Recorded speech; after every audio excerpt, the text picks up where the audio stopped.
Revolutions usually mean that there's some kind of change that has happened. And today we're going to talk about the biggest revolution that has ever happened to mankind at any time. Next on Teacherbytes, Making Connections. Welcome to Teacherbytes, Making Connections, where classroom learning meets the real world. I'm John, and if you like this video, make sure to click like, and if you want more content, make sure to subscribe. One of the reasons mankind actually was able to dominate the earth is because they were able to create a sustainable food source. This sustainable food source was known as the agricultural revolution. Now usually in revolutions we think of a certain very quick change, but however the agricultural revolution took thousands of years for it to happen, and there's many reasons for this. Humans, of course, did know how to cultivate food during the hunting-gathering period. However, many humans at this time, what they decided to do was maybe they planted crops and then they would run off to go hunt and gather while the crops grew. Another thing was possible that it just, the scientists know that in the early agricultural revolution period, farming actually wasn't as good as hunting and gathering. You pretty much die of starvation just as well from trying to cultivate plants as it was trying to hunt and gather. So it took a while for this to happen.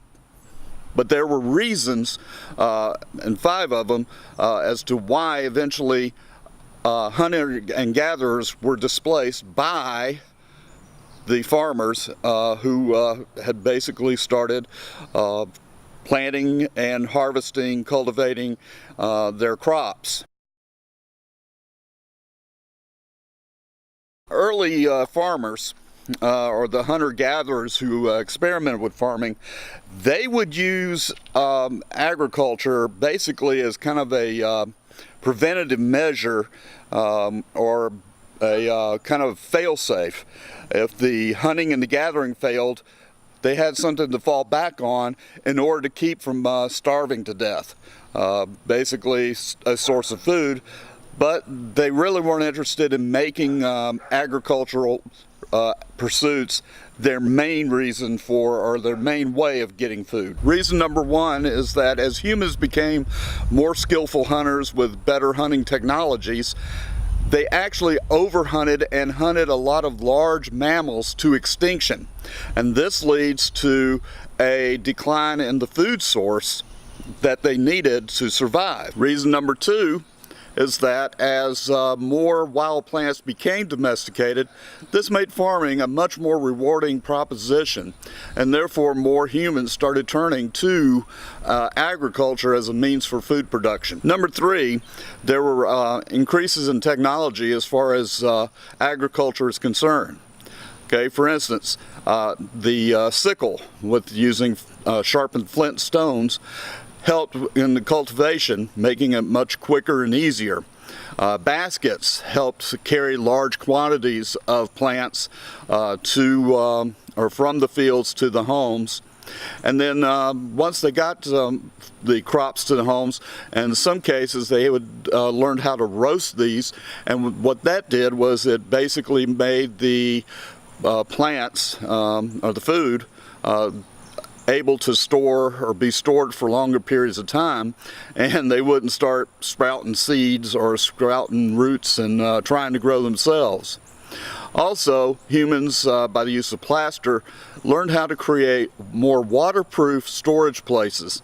And what this means is that more sustainable and larger quantities of food can be produced and stored for not only the good times, but also bad times. Another important technology that early farmers relied on and developed and improved over time, and that's the plow. Farmers had to always find sources of water for their crops. They couldn't always depend on rain. So what they figured out is that they could create canals, dig canals like these back here, to irrigate their farm. And number 4, as humans became much better at agricultural techniques, well, what happened is that the population densities increased. More people, more food, longer lifespans, more willing to, I guess, have babies, and therefore more people in smaller areas. And this leads to number 5. Basically, the hunter and gatherers were overwhelmed by the numbers of farmers in areas, and so hunter-gatherers were either killed off in probably conflicts between the two groups over food sources, or the hunter-gatherers were driven off of lands that the farmers had pretty much claimed for themselves, and therefore the agricultural revolution had taken hold, and now humans have more sustainable sources of food. With the domestication of animals, humans not only learned that animals could be kept as a constant source of food, but they also found that animals could assist with the labor that was needed. For instance, oxen. Oxen, of course, could help in the plowing of fields. Instead of humans doing that back-breaking work of plowing a field for themselves, they would allow the oxen to pull a plow and therefore make that much faster and easier than humans doing it themselves. Humans are social animals, are social beings, and so what would happen is, of course, they would want to gather together, both because they need that interaction, but also for protection, whether it's be from predators or other humans, maybe like hunter-gatherer bands that would try to steal their food. And so they would come together, and this was how villages were formed. And farmers, craftsmen had one central location where they could live in mutual protection, but also exchange their goods, where the farmers trade food for the tools that craftsmen would make. And societies were built off of this. As specialization took hold, farmers and craftsmen started gathering together at farmers markets, much like this one here in Port Royal, South Carolina, to exchange their goods so that each side could get what it was they needed to help them be prosperous.